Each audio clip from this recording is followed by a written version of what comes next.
Buenas tardes. Hoy vamos a ver soporte nutricional y en particular nutrición enteral.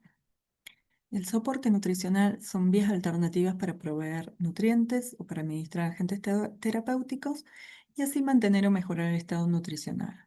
Esto puede ser por vía oral, enteral o parenteral. El objetivo es prevenir la desnutrición, reducir la mortalidad y disminuir la incidencia de infecciones. ¿Cuándo iniciamos la alimentación? Lo más pronto posible. Si no logramos la vía oral, en 48 horas tenemos que recurrir a la enteral. Y si no logramos la enteral por complicaciones, en 3 a 7 días tenemos que iniciar la parenteral. ¿Quiénes son candidatos al soporte nutricional? Aquellos que no pueden ingresar por vía oral la cantidad suficiente de nutrientes o que ya presentan malnutrición por déficit. ¿Cómo tomamos la decisión del soporte que vamos a utilizar? Si el aparato digestivo, vamos a alimentación parenteral. Ahora, si ese aparato digestivo es apto, vamos a evaluar si puede alimentarse. Si lo puede hacer, vamos a alimentación oral y si no, vamos a alimentación por sonda o enteral.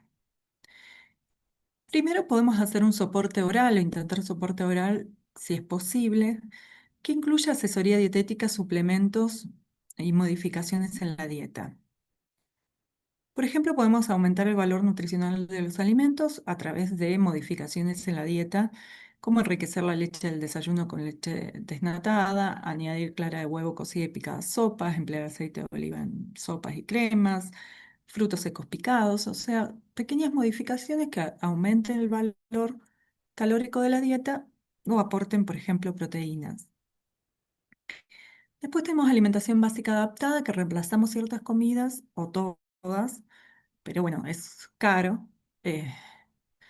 Cuando indicamos un alimento industrializado que reemplaza un alimento casero. ¿Cuál es la ventaja? Que bueno, eh, tenemos la seguridad de que estamos aportando la composición nutricional que indica el etiquetado, que por ahí, en el caso cuando indicamos una dieta a un paciente, puede ser que después del desarrollo de la dieta no aporte los nutrientes que calculamos en la fórmula desarrollada. Además, son seguros microbiológicamente. Y después suplementos o complementos dietéticos que podemos agregar a la dieta para aumentar el valor calórico o proteico o algún nutriente en particular. Si no podemos mejorar la alimentación o el estado nutricional de ese paciente por vía oral, recurrimos a la nutrición artificial. Tenemos la nutrición enteral, que introduce nutrientes por vía digestiva o a través de una sonda, eliminando la etapa bucal y esofágica. Por ejemplo, el caso de anorexia o aquellos pacientes que tienen elevado gasto metabólico y que no pueden ingerir la cantidad de nutrientes que requieren. Por ejemplo, un politraumatizado, quemado, cáncer. Y nutrición parenteral cuando aportamos los nutrientes por vía venosa. Por ejemplo, el caso de pancreatitis severa, obstrucción intestinal, alteraciones graves del intestino. Nutrición integral.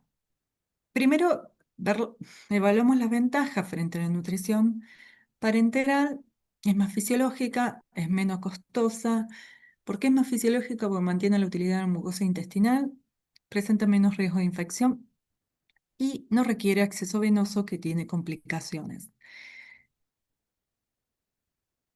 Los pasos. Primero vamos a seleccionar la vía de acceso y llegada. Em, ¿Cómo vamos a tomar esta decisión? En base al tiempo de permanencia. Si la sonda es temporal, puede ser vía nasal, pero si va a ser muy prolongado el tiempo que va a permanecer con alimentación enteral, se prefiere la ostomía para darle mayor libertad a ese paciente. Por ejemplo, casos de ACV con disfagia, esclerosis lateral amiotrófica, atrofia muscular espinal, cáncer avanzado de cabeza y cuello, Parkinson y Alzheimer con disfagia. Después evaluamos el riesgo de aspiración, eso nos va a indicar hasta dónde llega la sonda. Si hay riesgo de aspiración, no puede ir a estómago, tiene que ir a intestino. Y el estado del tracto digestivo. Si hay lesiones, tenemos que pasar esa lesión. O sea, si hay una lesión en el estómago, vamos a ir al intestino. ¿sí? Y bueno, esa sonda puede ir a duodeno o si hay una lesión en duodeno puede ir a yeyuno. Entonces acá tenemos un algoritmo para tomar decisiones en relación a la ubicación de la sonda. Si el tracto gastrointestinal está funcionando, vamos a ir a enteral. Y si esa alimentación por sonda va a ser mayor a 4 semanas, vamos a una enterostomía, ¿sí? Si es menor, vamos a nasogentérica. Pero bueno, si hay riesgo de aspiración pulmonar, ahí decidimos hasta dónde llega la sonda o dónde se va a insertar. En el caso de que haya riesgo, va a intestino y si no hay riesgo, va a estómago. Después tenemos que evaluar antes de calcular las calorías, o la podemos calcular, pero antes de decidir cuántas calorías le vamos a administrar, tenemos que evaluar el riesgo de síndrome de realimentación, que es un conjunto de alteraciones metabólicas que ocurren al iniciar la nutrición en pacientes desnutridos, caracterizada por hipofosfatemia, hipopotasemia, hipomagnesemia, retención de líquidos y complicaciones cardíacas, respiratorias y neurológicas. Riesgo alto, vamos a considerar si presenta uno o más de los siguientes criterios. IMC menos de 16 kilogramos por metro cuadrado, o sea, va a estar, si el paciente está desnutrido, o bajo peso, perdón. Pérdida de peso involuntaria mayor a 10% en los últimos 6 meses, poca o nula ingesta de energía durante mayor a 7 días, bajos niveles séricos, fósforo, potasio y magnesio antes de iniciar la alimentación y abuso crónico de alcohol y drogas. Uso prolongado de diuréticos, insulina, quimioterapia, antiácidos o antirretrovirales. Tengamos en cuenta que no solo es el paciente que vemos que tiene muy bajo peso o caquexia, sino que puede haber una pérdida involuntaria de peso en un paciente obeso y no tiene estado nutricional normal, ¿sí? Además de las otras complicaciones. Riesgo moderado, si el IMC está entre 16 y 18,5, pérdida de peso involuntaria de 5 a 10% en 6 meses, ingesta escasa de energía durante 5 o 6 días, bajos niveles de limítrofes de fósforo, potasio y magnesio y presencia de enfermedad o estrés metabólico moderado. Si hay riesgo, vamos a iniciar la alimentación gradualmente. Se inicia con 10 kilocalorías, 12 kilocalorías, kilogramo por día, incluso menos, en riesgo alto. Corregir previamente, fíjense que dice previamente, fósforo, potasio y magnesio, de acuerdo al grado de alteración, o sea, antes de iniciar la alimentación vamos a corregir fósforo, potasio y magnesio. Asegurar el aporte de tiamina y multivitamínicos, que a veces, muchas veces la alimentación enteral y parenteral, porque esto es para las dos, no son, no se realizan en forma completa. Monitorizar electrolitos y glucemia durante los primeros días. Una vez que sabemos esto, tenemos que calcular la energía, ¿sí? Las diferentes asociaciones, las recomendaciones que indican rondan entre, lo más cercano es a 25 o 24 calorías, kilocalorías por kilogramo y día. Aspen, que es la última guía, la última asociación que realizó una guía en el 2021, tiene un margen de 12 a 25, que por lo general con 12 se inicia porque se recomienda que el inicio de la alimentación sea gradual, sobre todo para evitar el síndrome de realimentación. Eh, Antes de las 72 horas se tiene que aportar menos del 70% del BET y menos de 0,8 gramos por kilogramo por día de proteínas. Y más allá de las 72 horas sí podemos aumentar. Esta es una forma de calcular las calorías fácil también. eh, y teniendo en cuenta que este paciente tiene un IMC menor a 30 y no lo podemos calcular por calorimetría, porque por lo general no tenemos esa tecnología en las instituciones. Pero bueno, si ya tenemos obesidad, se calcula 10 a 14 calorías por peso actual Y más de 50, 20, 25 calorías, pero por peso ajustado, ¿sí? ¿Qué sería? Peso actual menos peso ideal por 0,25, más peso ideal.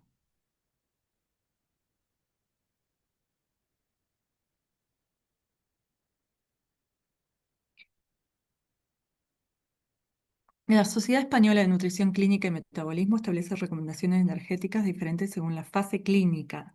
La fase aguda inicial habla de 20-25 calorías, pero ya dijimos que tenemos que iniciar más gradualmente. Eh, y en la fase anabólica de recuperación de 25 a 30 calorías. Esto obviamente si no hay riesgo del síndrome de realimentación.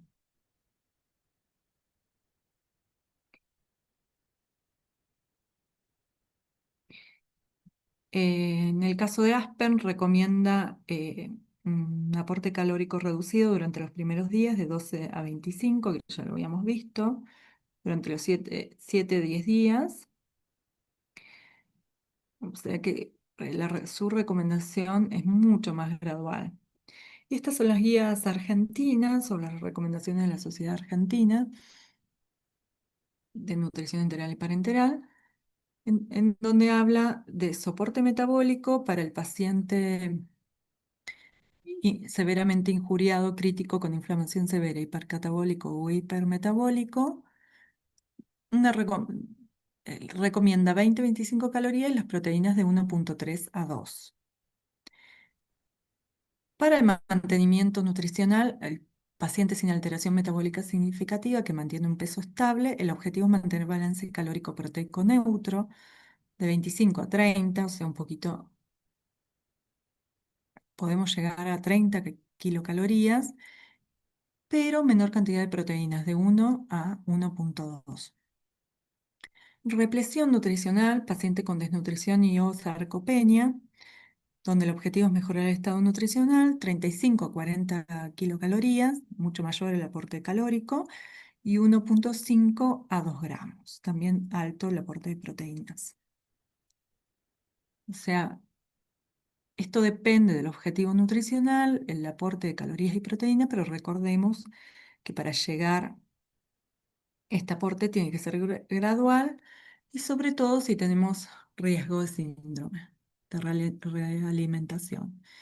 También se puede calcular, y esto tal vez es en una etapa un poco más avanzada, no al inicio, la energía por la ecuación de Harris-Benedict, que nos permite también sumar el estrés.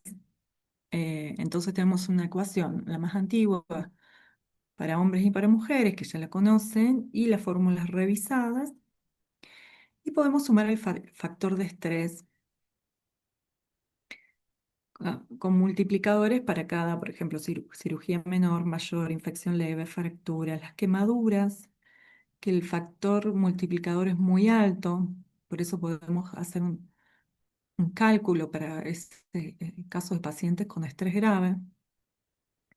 Y tenemos que tener en cuenta que la asistencia respiratoria implica un estrés y un mayor gasto metabólico.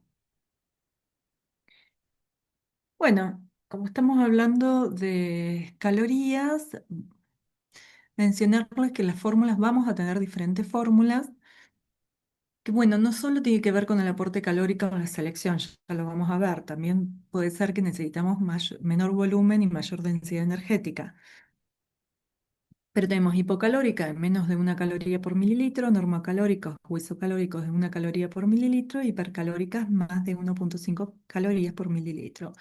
Va a depender del aporte calórico, pero también de eh, el volumen que querramos dar en la dieta, ¿sí? Por ejemplo, si hay restricción de líquidos. Bueno, el requerimiento proteico ya lo vimos, las diferentes asociaciones va de 0,8 para iniciar hasta 2 gramos, pero después hay algunas recomendaciones que tienen en cuenta el estrés que va hasta 2,5.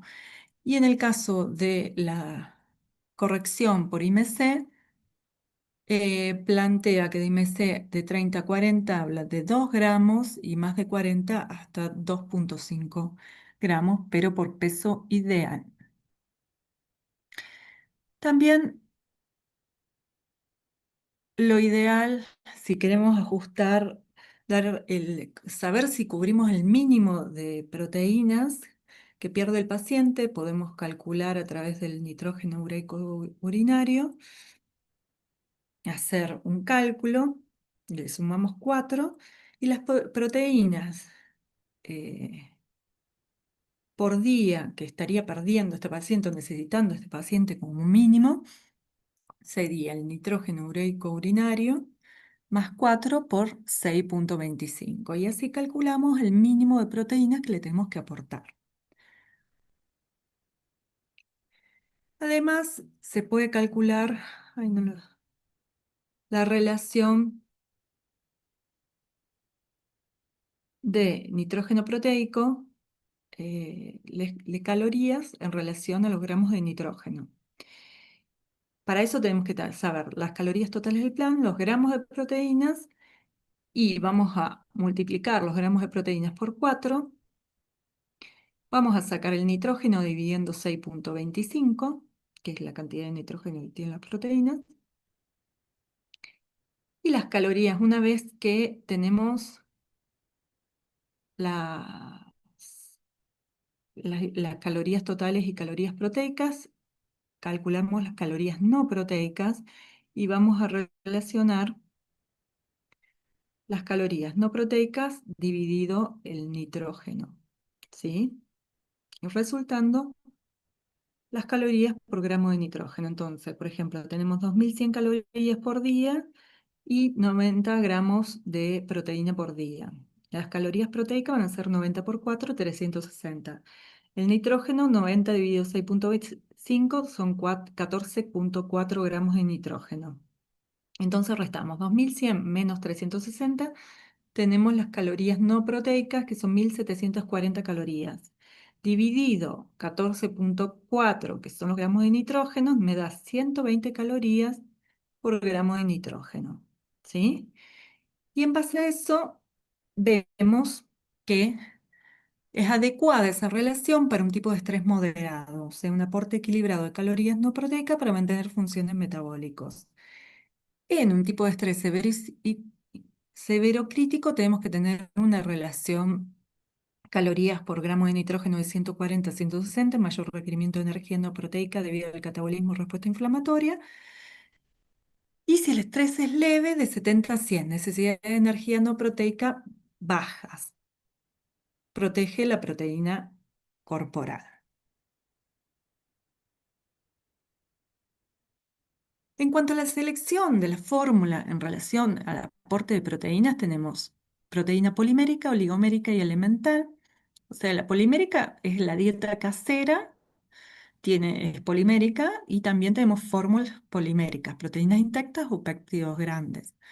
La oligomérica, tenemos péptidos pequeños, y la elemental, aminoácidos libres. Para la polimérica tenemos que tener una función digestiva y absortiva intacta. Para oligomérica ya hay trastornos digestivos o de absorción. La elemental, trastornos graves de absorción o alergias. Obviamente siempre se prefiere la polimérica porque es menos cara cada vez que cuanto mayor sea el menor sea la partícula, implica mayor costo, una fórmula más cara. Y después, según el contenido proteico, las normoproteicas menos del 18% de las proteínas y hiperproteica más del 18, más o igual al 18% de proteínas del BCT. Más del 18% vamos en estados catabólicos, heridas, cirugía, sepsis, pacientes que tienen un alto requerimiento de proteínas. Después tenemos que ver la distribución porcentual de macronutrientes. Ya tenemos las calorías, tenemos las proteínas. Por ejemplo, que tenemos un ejemplo. Si tenemos ya un valor calórico total de 1586 y el aporte proteico tenemos 66 gramos, calculamos las calorías, 266 calorías, que es el 17% del aporte calórico total, tenemos que sacar los otros porcentajes. En base al 17% podemos establecer, si establecemos un 30% para los lípidos, nos queda un 53% para los hidratos de carbono. ¿Sí? Dividido. Sacamos las calorías y los gramos los sacamos dividiendo por 4 los hidratos de carbono y los lípidos por 9. Ahora tenemos que elegir la fórmula. Bueno, primero tenemos que pensar si va a ser artificial o artesanal. Por general, la artesanal es cuando no tenemos dinero para comprar una artificial. La artesanal es la que hacemos en la casa, casera, pero hay hospitales que también la utilizan. Es más imprecisa en la composición nutricional, tampoco tenemos control sobre la osmolaridad y la densidad calórica exacta. La seguridad microbiológica va a ser menor. Eh, Puede ser que la presentación no sea tan líquida, o sea que puede taponar las ondas más fácilmente. Obviamente vamos a licuar y vamos a colar, pero obviamente las fórmulas artificiales son mejores en cuanto a presentación. El tiempo de preparación obviamente requiere más tiempo, tiene vida útil más corta, se debe consumir inmediatamente, sí, menor costo, la única ventaja. Las indicaciones solo en contexto de recursos limitados o como complemento temporal, si no se dispone en la fórmula comercial por alguna causa. Y bueno, el control de calidad va a depender del personal que la prepare en las condiciones higiénico-sanitarias. Es más difícil de adaptar a las necesidades clínicas. Las fórmulas de nutrición enteral se pueden clasificar según el balance nutricional, densidad calórica, esa la vimos, osmolaridad, presentación, origen de los nutrientes, forma química de los nutrientes, características físico-químicas.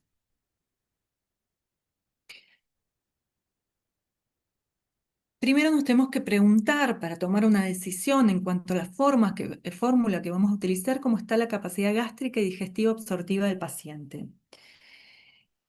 Si hay vaciamiento gástrico conservado, si existe gastroparesia, hilio, diarrea, mala absorción, recesión intestinal, síndrome de intestino corto. Si la capacidad gástrica está reducida, vamos a usar volúmenes pequeños o fórmulas hipercalóricas.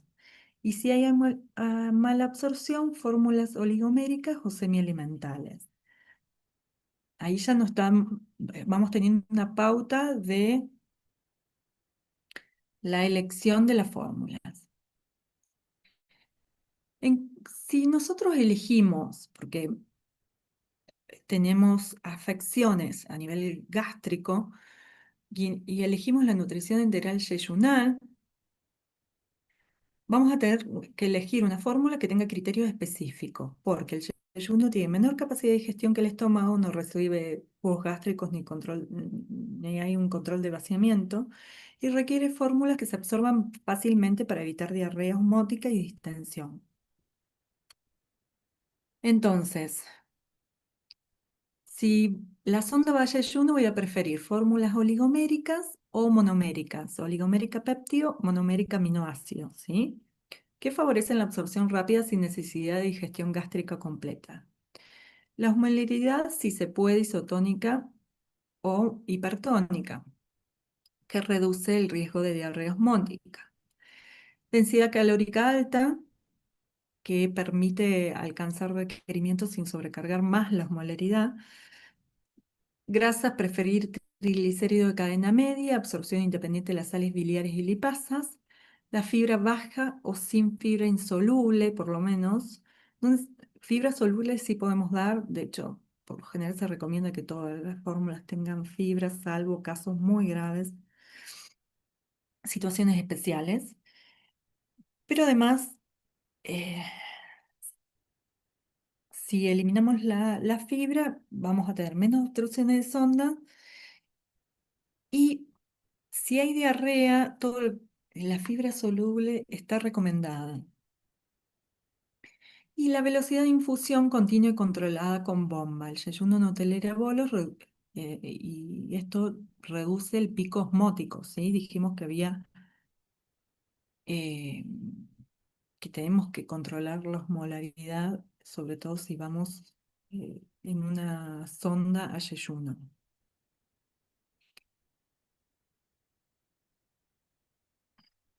Bueno, y en el caso de la selección en relación al tamaño de los nutrientes o la forma química, tenemos las poliméricas, que el nutriente está en su forma completa cuando toleran este tipo de nutrientes. El paciente que tiene digestión y absorción normal. Obviamente siempre vamos a preferir esta siempre que el paciente lo tolere, porque es menos costosa. Cuando no se usa insuficiencia pancreática grave, que incluso se va parenteral por lo general, malabsorción severa, síndrome de intestino corto, pancreatitis aguda grave.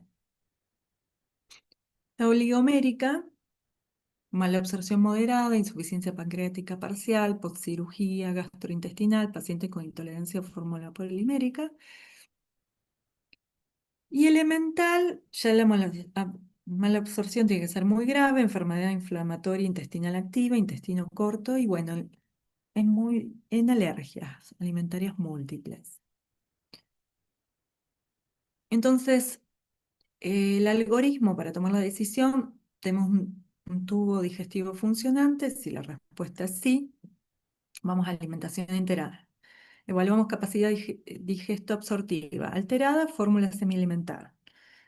Si está conservada, fórmula polimérica. Obviamente, si mejora la absorción, cuando estamos administrando semialimentar, la cambiamos a fórmula polimérica.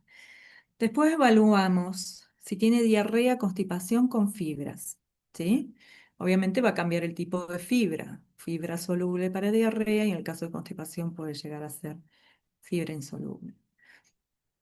Restricción de volumen para la hipercalórica. Función inmune, podemos dar fórmulas inmunomoduladoras que tienen ciertos nutrientes. Diabetes bajo índice glucémico y requerimientos aumentados, vamos a dar una hipercalórica o una hiperproteica. También tenemos que evaluar la forma de administración por sistema abierto o cerrado. El sistema abierto es cuando se transfiere su envase original, lata sobre o polvo, a un recipiente o bolsa de alimentación antes de administrarse. Tenemos mayor, por lo general son más baratas, por eso pues, se usa el sistema abierto, pero si no, se prefiere el cerrado porque tenemos mayor riesgo de contaminación. Y la otra, sí tiene una ventaja que permite preparaciones personalizadas. Necesita una técnica séptica, en realidad control séptico estricto. Eh, Aséptico sería en realidad para enterar. Acá tiene que estar controlado porque sobre todo si va al gástrico no corre tanto peligro. Pero sí tiene que haber un control de la higiene. Tenemos un tiempo máximo de infusión de 4 a 8 horas, porque bueno, no puede estar, digamos, en ese... depende de la temperatura y las condiciones de higiene, no podemos estar ese envase abierto por más tiempo. Las ventajas, entonces dijimos que la flexibilidad para adaptar la fórmula, menor costo inicial de insumos. Y las desventajas, mayor riesgo microbiológico y mayor carga de trabajo para el personal. Y el sistema cerrado, bueno, si tenemos un paciente comprometido inmunológicamente, vamos a optar por el sistema cerrado, ¿sí? Que tenemos menor riesgo de contaminación, se mantiene la esterilidad 24 o 48 horas, sin posibilidad de modificar la fórmula, esa es la desventaja. Reduce tiempo de preparación y manipulación. La desventaja del costo y menor flexibilidad. Bueno, después, en cuanto a la fibra, vamos a tener fibra con fibra soluble, pectinas, goma guar, inulina, betaglucanos. Retrasa el vaciamiento gástrico, regula la glucemia, produce fermentación. Entonces se va a indicar en diarrea, diabetes, dislipemia, mantenimiento de la microbiota. La insoluble, celulosa y mesocelulosa y lignina.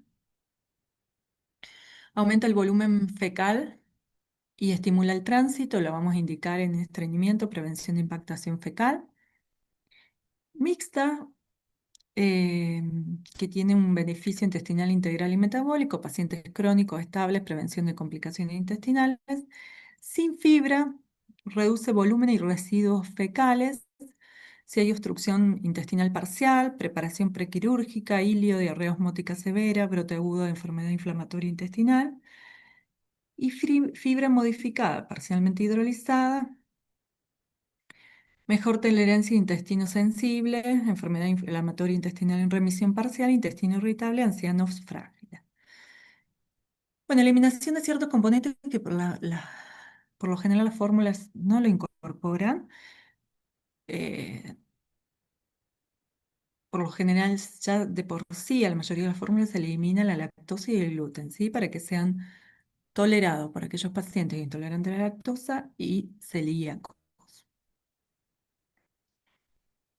Entonces, en la elección de la fórmula vamos a tener en cuenta el balance nutricional, fórmula normoproteica, hiperproteica, fórmula especial que ya vamos a ver y para diferentes patologías y fórmulas inmunomoduladoras, según la osmolaridad, isotónicas, moderadamente hipertónicas o hipertónicas, según la forma de presentación, fórmulas líquidas y fórmula en polvo, que es un sistema abierto, según la densidad calórica. eh, Normal o estándar, 1 caloría por centímetro cúbico o mililitro. Las concentradas mayor a 1 caloría y diluidas menor a 1 caloría por milímetro, centímetro cúbico. Y según la forma química de los nutrientes, poliméricas, oligoméricas, monoméricas o elementarias, y las modulares cuando están separados, digamos, los nutrientes. No están incorporados todos juntos, sino que tenemos el hidrato de carbono, la proteína, los aminoácidos por separado, por ejemplo la glutamina que la tenemos por separado como un módulo. Fórmulas especializadas, hepatopatía crónica, por ejemplo, vamos a tener fórmulas enriquecidas con aminoácidos de cadena ramificada. Insuficiencia renal crónica, vamos a tener fórmulas altas de hidrato de carbono y lípidos, bajas en sodio, fósforo y potasio. Diabetes mellitus, vamos a tener una reducción de hidrato de carbono. Entonces, la elección de las fórmulas va a depender de las patologías, de la capacidad gástrica, de la necesidad calórica, eh, y evaluando esos aspectos vamos a hacer una adecuada selección de la fórmula. Después podemos evaluar la necesidad de módulos o nutrientes especiales. Por ejemplo, la glutamina, este aminoácido es condicionalmente esencial en pacientes graves y tiene un papel importante en mantener la síntesis proteica en células de alto recambio y en disminuir el estrés oxidativo.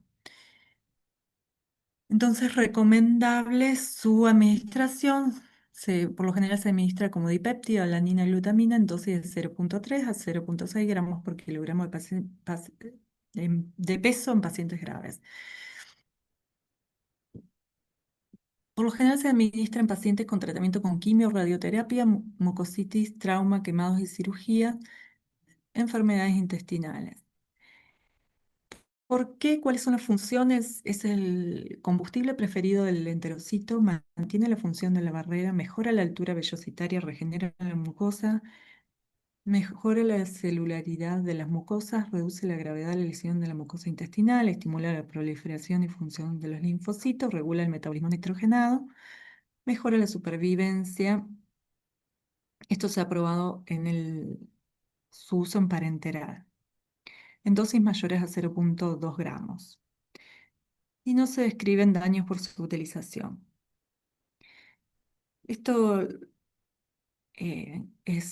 son estudios que realizan las diferentes asociaciones Y en el caso de la glutamina se ha probado que en quemados disminuye la mortalidad hospitalaria. Por lo general esto se evalúa más en parenteral.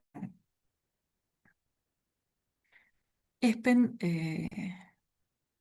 recomienda la glutamina solo en grandes quemados y politraumatizados, que en ese caso por lo general eh, ya estamos hablando de un paciente muy crítico y suelen ir a parenteral. Pero puede haber algún caso de enteral de 0,2 a 0,5 gramos por kilogramos por día.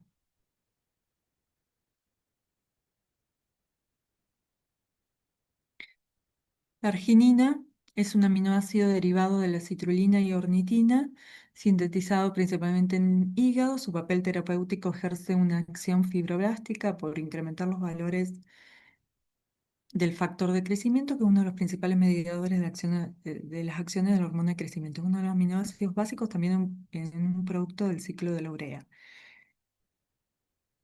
Su complementación ha sido beneficiosa en pacientes quirúrgicos, la producción de células T y la cicatrización de heridas. Se aconseja cautela e incluso evitarlo en pacientes infectados o sépticos.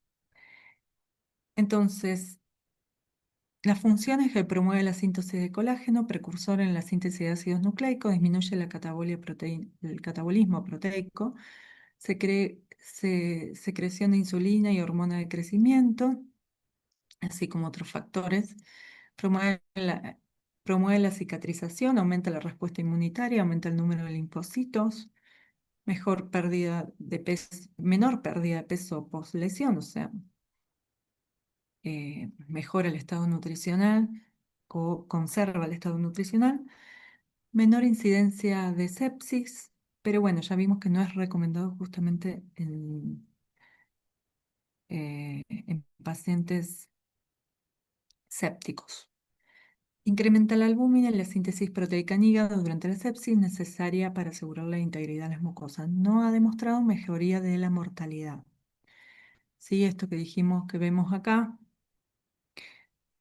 la arginina no se ha observado beneficios. Si bien fisiológicamente sería beneficiosa cuando se hacen los estudios en vivo, no ha observado beneficio y ha aumentado la mortalidad en sepsis y shock séptico. Entonces, por lo general, o sea, no se recomienda. Aminoácido de cadena ramificada, leucina, isoleucina, valina. Estos aminoácidos tienen una estructura con una cadena lateral ramificada y cumplen funciones muy específicas en el metabolismo, sobre todo en pacientes críticos con patologías hepáticas.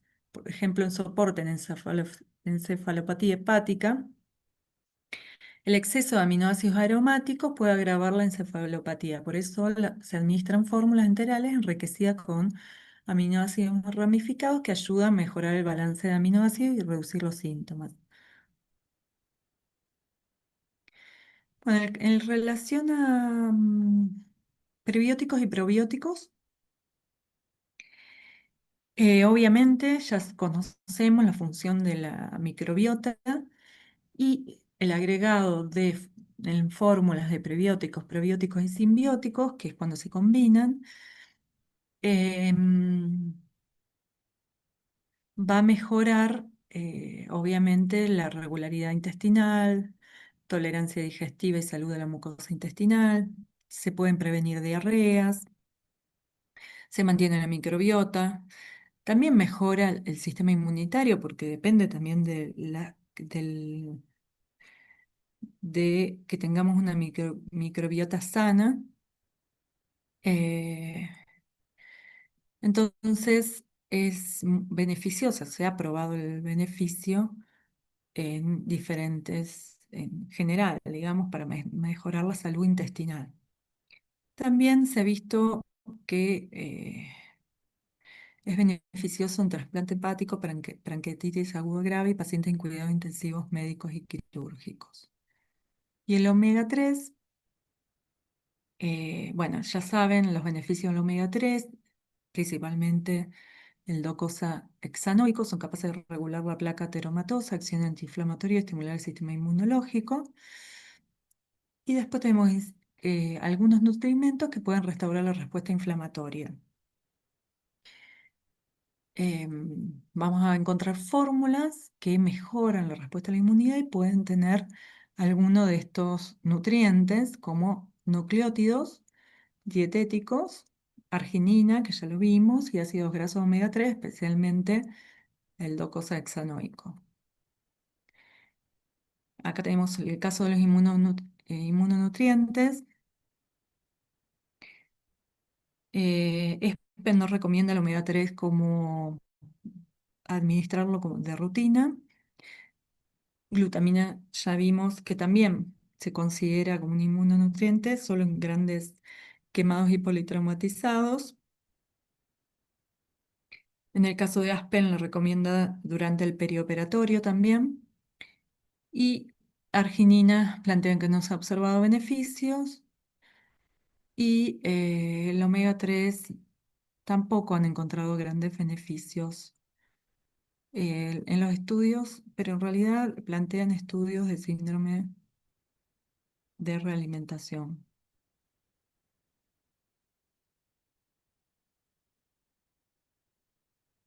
Los triglicéridos de cadena media tienen una particularidad, por eso se utilizan en nutrición enteral y parenteral, porque son útiles en diversas situaciones clínicas. Al ser suficientemente cortos, son hidrosolubles, necesitan menos sales biliares para su solubilización. Entonces, se pueden utilizar, por ejemplo, cuando utilizamos sonda yeyunal, ¿sí? Porque no necesitamos de los ácidos biliares. Y son digeridos rápidamente y no son afectados por otros factores intestinales que inhiben la absorción de la grasa.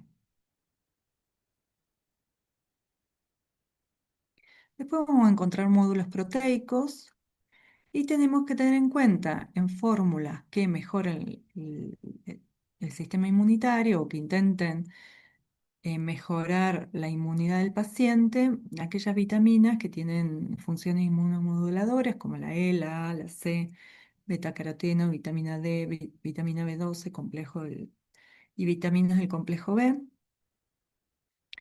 y oligoelementos como el zinc, el cobre, el selenio y el hierro.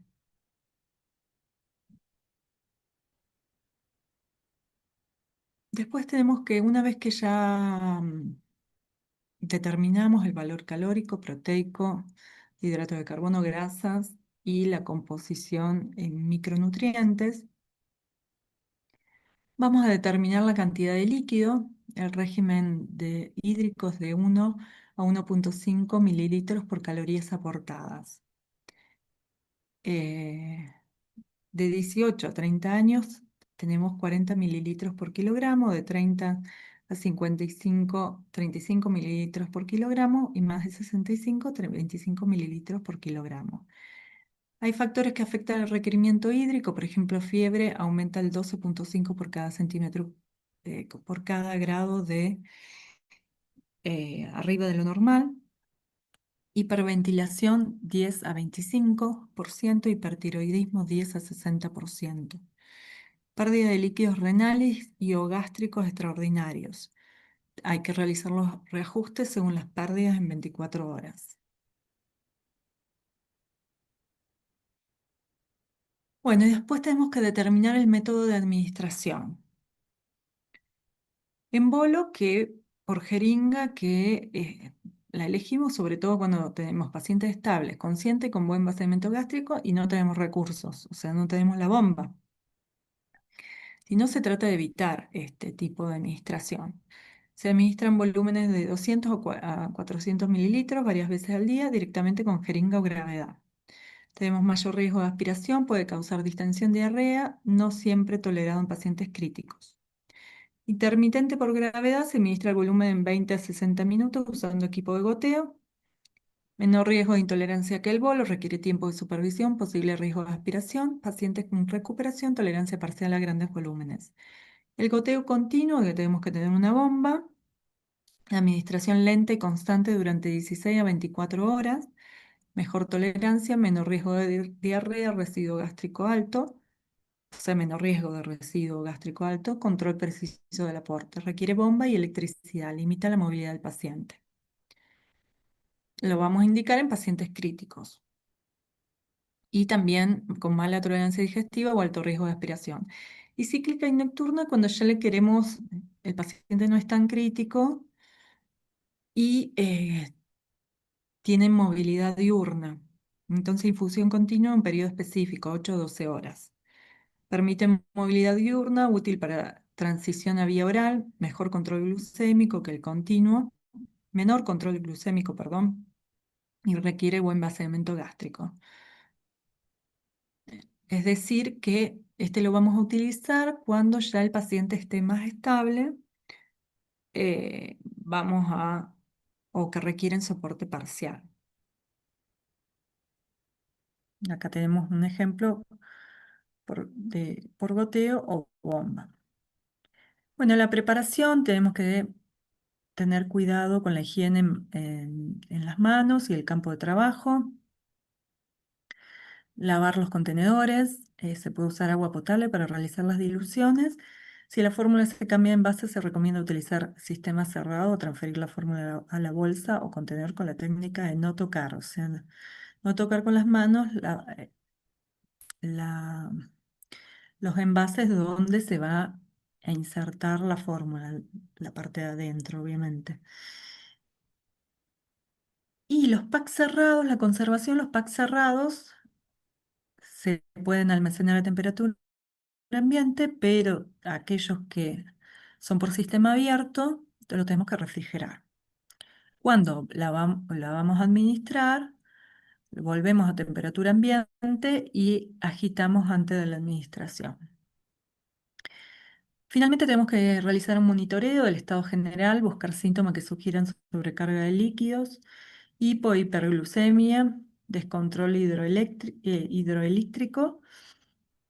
hidroelectrolítico, perdón, distensión y molestias abdominales, ingesta y eliminación de líquidos a diario, residuos gástricos, signos y síntomas de edema o deshidratación, volumen y consistencia de heces, peso, al menos 3 veces por semana, idoneidad de la ingesta nutricional, o sea, evaluamos si tenemos que hacer una progresión, electrolíticos séricos, nitrógeno ureico en sangre, creatinina sérica, glucosa, calcio, magnesio, fósforo sérico, estado físico, actividad física y fuerza para moverse, signos vitales, en el caso de que el paciente sea ambulatorio, equipo de administración, bomba, sonda, piel, posición de la sonda, verificarla cada 4 o 6 horas.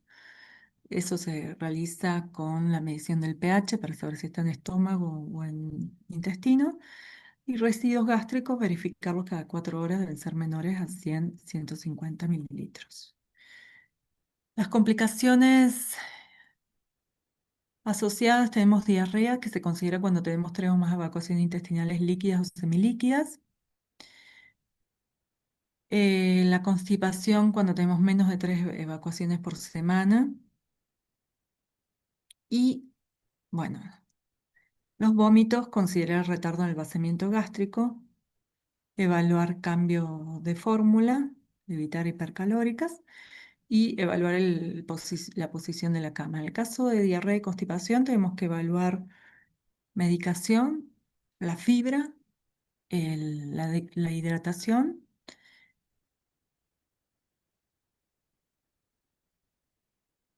Y bueno, hasta acá llegamos con alimentación enteral. Espero que haya quedado claro cómo seleccionamos la fórmula, en base a qué criterios. eh, y bueno, cuando en la clase me preguntan o consultan cualquier duda que tengan.